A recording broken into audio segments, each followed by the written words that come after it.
Mapagpalang araw po sa inyong lahat. Welcome to DJ Sean Stories. Turn on your notification bell, like and subscribe para sa crime stories araw-araw. Isa sa mga paboritong pulutan o ulam nating mga Pinoy ay ang sisig.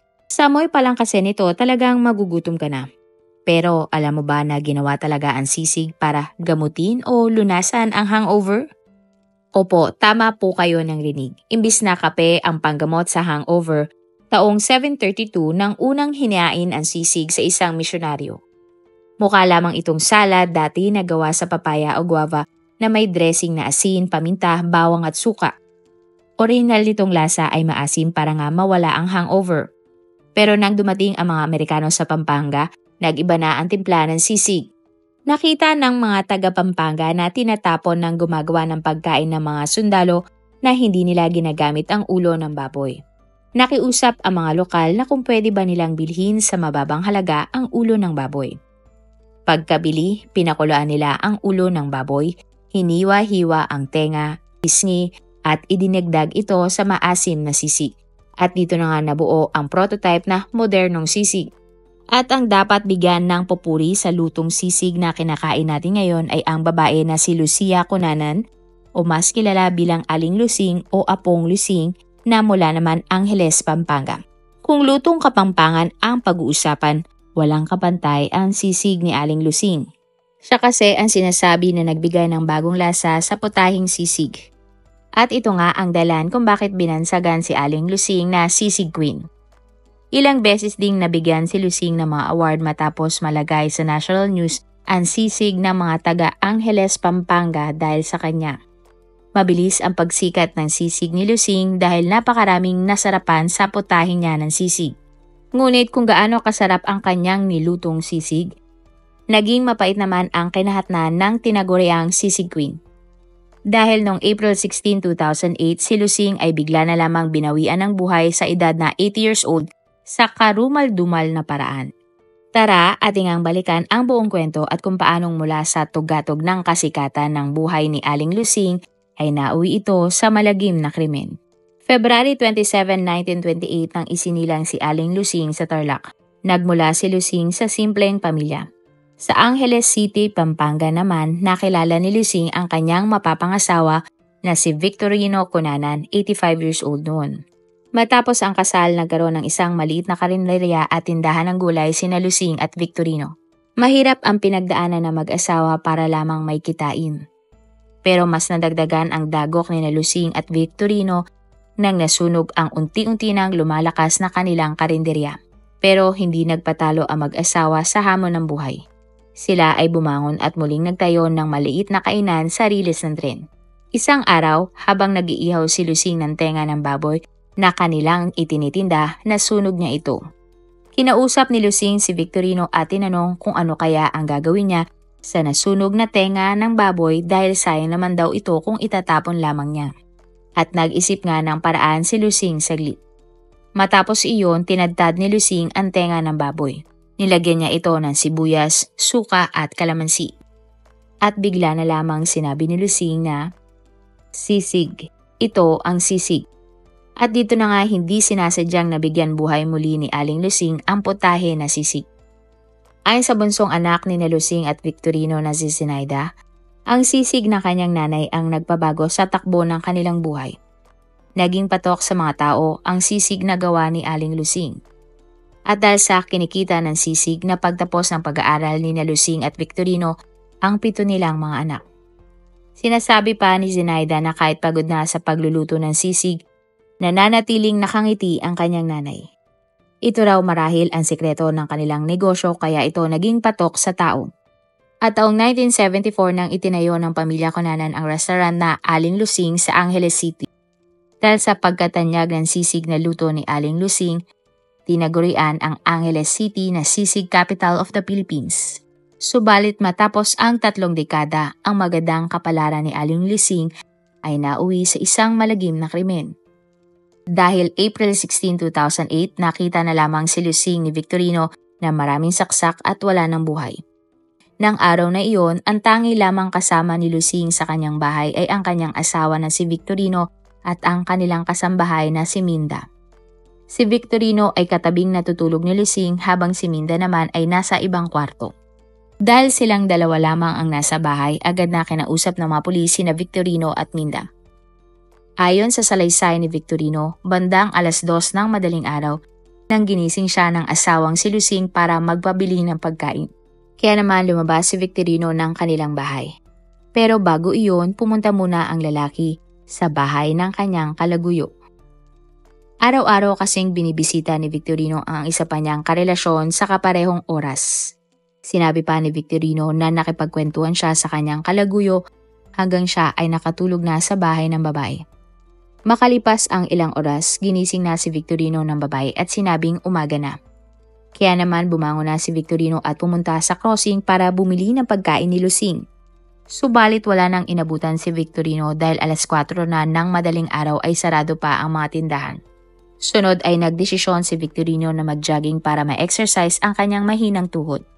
Ay naman kay Sinaida, tanggap nilang magkakapatid at ng kanyang nanay ang tungkol sa ibang karelasyon ng kanilang tatay. Ngunit idiniin ni Sinaida na hindi naman daw tumira kahit kailan ang kanyang tatay sa bahay ng ibang karelasyon nito.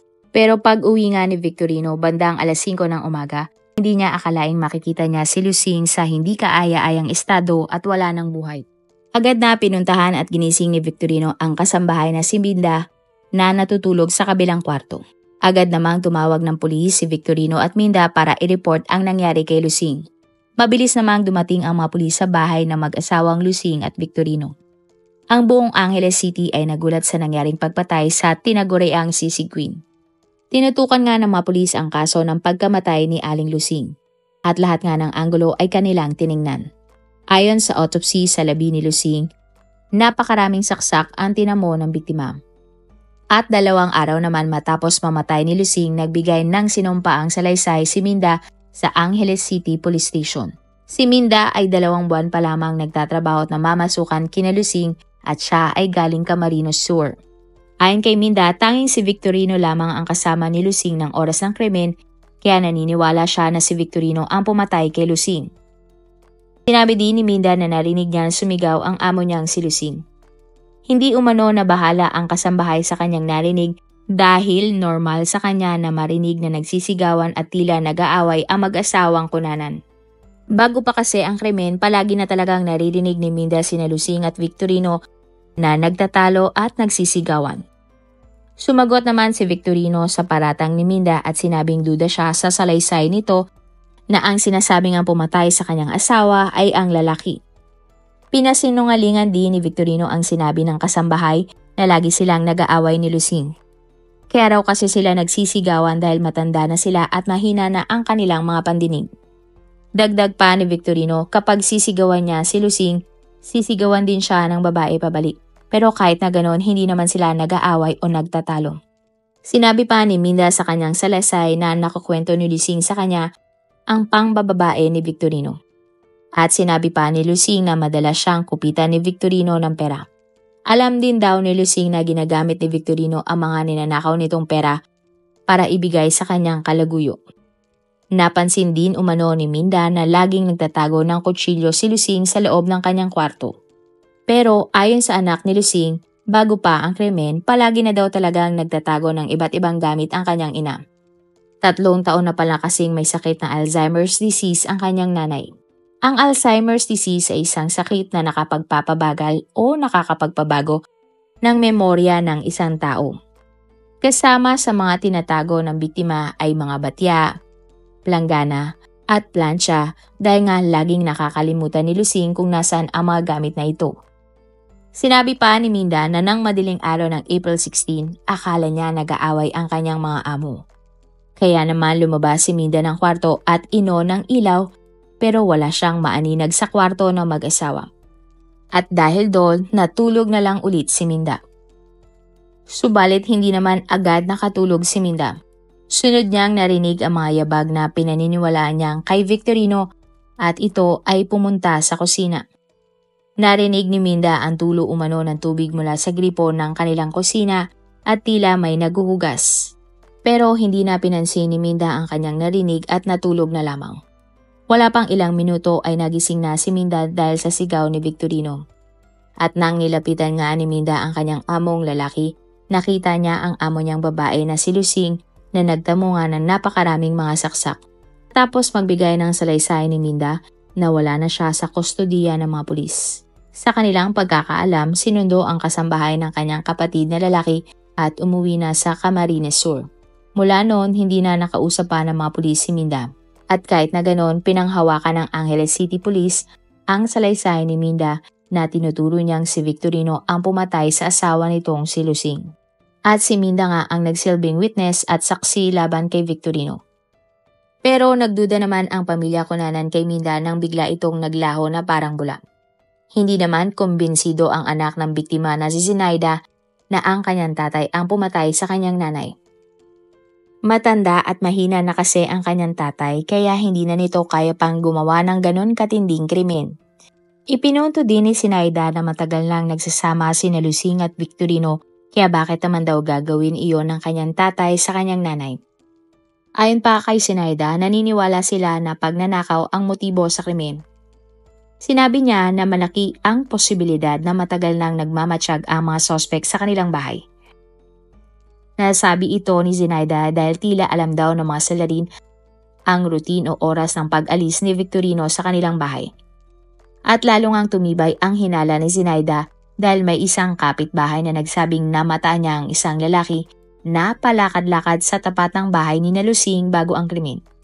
Ang sinasabing lalaki ay teenager, nakasuot ng pulang damit, payat at matangos ang ilong. Sinabi naman ni Victorino sa mga pulis na may nakita siyang martilyo na sa tingin niyang ginamit ng mga sospek para buksan ang kaha de hierro sa loob ng kanilang kwarto. Pero wala namang laman ang kaha de hierro.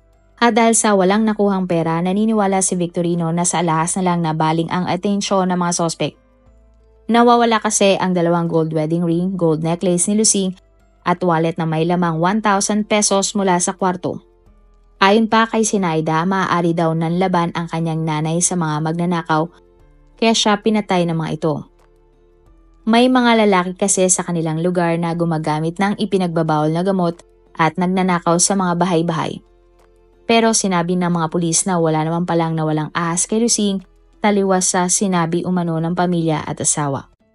Subalit ayon sa pamilya Cunanan, ilang beses nang nanakawan sina Lusing at Victorino.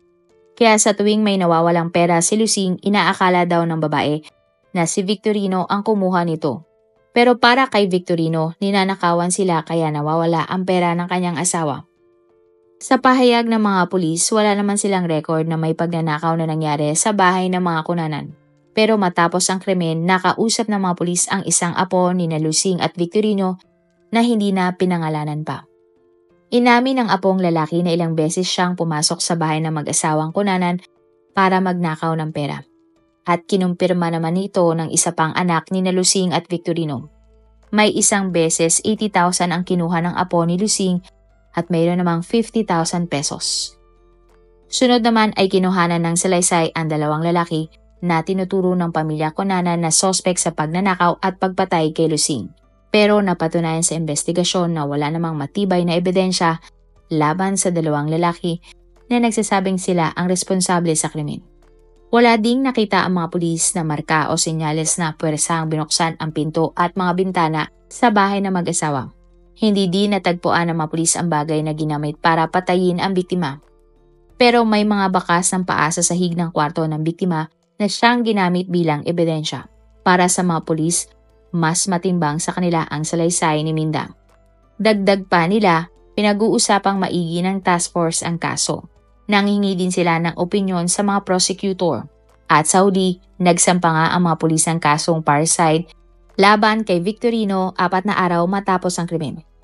Ang kasong parricide ay pagpatay sa asawa, anak o kamag-anak. At May 23, 2008 naman nagsumiti ng counter affidavit si Victorino laban sa kasong isinampa sa kanya. Ayon sa salaysay ni Victorino, naninindigan siya na hindi siya ang pumatay kay Lusing. Ni minsan daw sa kanilang 65 years sa pagsasama, hindi man lang niya nasampal o nakurot ang kanyang asawa. Dahil ang katotohanan sila daw dalawa ay nagmamahala ng buong puso. Kahit na may kaso, hindi naman nakulong si Victorino dahil sa kawalan nga ng ebidensya. May mga sabi-sabi naman noon na si Victorino pala ay adik sa sugal at marahil ay away pera ang ugat kaya pinatay niya ang kanyang misis. Makalipas ang 1 taon, wala namang naging usad ang kaso. At nanatili sa piskal ang kaso dahil marami daw conflicting evidence na naisumite sa kanyang ahensya. Negatibo naman at hindi nagmatch kay Victorino ang mga bakas na paa na natagpuan sa pinangyarihang krimen. Ayon pa sa piskal, ang mga ebidensya ay hindi pa rin sapat para i-dismiss o maiakyat ang kaso sa korte laban kay Victorino. At kahit na walang usad ang kaso, umaasa pa din ang pamilya Cunanan na makukuha nila ang hustisya. Patuloy naman ang mga pulis sa pagkalap ng ebidensya. At sa ngayon, ang nakakalungkot, ang kaso ay nanatiling unresolved. Pero kahit wala na si Aling Lusing, naiwan naman niya sa kanyang pamilya ang kanyang legacy ng napakasarap na sisig. Ipinagpatuloy ng henerasyon ng pamilya Cunanan ang pagpapatakbo ng Aling Lusing's Restaurant. At magpahanggang ngayon, marami pa ding bukas na branch ng restaurant sa Pampanga at iba pang lugar. Ilang celebrity na din ang kumain sa Aling Lusing at ilang beses na ngang na-feature sa mga palabas sa TV. Mayroon ding mga foreigner na tumatangkilik sa sisig ng pamilya Cunanan. Maging nga ang dating presidente noon na si Rodrigo Roa Duterte at ngayon senador na si Bam Aquino ay natikman na din ang sisig ni Aling Lusing. Ikaw, sa tingin mo, ano kaya ang posibleng dahilan kung bakit pinatay ang tanyag na sisig queen na si Aling Lusing? Posible kaya na kilala niya ang pumaslang sa kanya? O marahil naniniwala ka na posibleng tagalabas ang pumaslang kay Aling Lusing? Masasabi kaya na sobrang galit ng sospek kaya napakaraming saksak ang ginawa niya sa biktima? Marami pong salamat sa inyong panonood. Meron ba kayong mga kwento na gusto nyong i-share sa ating mga manonood? O kung may personal po kayong kwento na gusto nyong i-feature sa ating channel, i-comment down below nyo lang ang inyong mga suggestions. Para naman po sa dagdag kalaman, i-subscribe nyo din po at i-follow ang ating iba pang YouTube channel katulad ng Tagalog Facts and Mysteries by DJ Sean at Manila Boy Wonder Philippines. Marami pong salamat sa pagsuporta nyo sa aming mga channel. God bless everyone!